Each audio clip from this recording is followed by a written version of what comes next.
башынан бeri Жеңишбек Шерматович менен күндүзгү рейдинде келатып, ушул биздин Манас аймак башкармасында жайгашкан номер 12 көмөкчү мектепке кирип чыгып, ошол жерде көйгөйлүү маселелерди билели деп киргенбиз.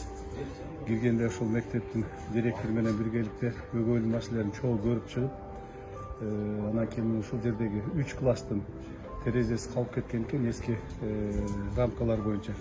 Ошону пластик кылып берсеңиз жакшы болот эле дедилер. Анан кийин алдында коридор балкону бар экен. Коридор балконунда узундугу 60 метр.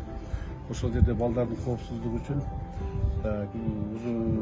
узундугу 1,5 метр болгон тосманы тосуп берсеңиз жакшы болот эле деген маселе, көйгөйлүү маселелерин айтты.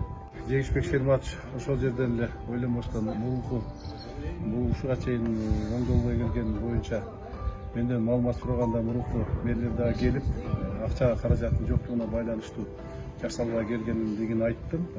Айтканда эле анда мен өз чөнтөгүмдөн өзүмдүн каражатым менен жасап берем деп убадасын берип кеткенден кийин эртеси баардык усталар келип, өзүңүздөр көрүп тургандай айнек терезелер коюлуп бүтүп калды.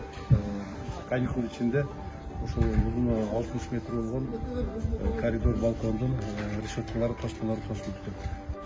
Бул жерде синдром Даун деп балдар окушат. Бул жерде келген бир эле шаардан эмес, областтык аралыктарда келген окуучулар дагы бар. Ушул жерден 50ге жакын бала жатып окушат, мектеп интернат.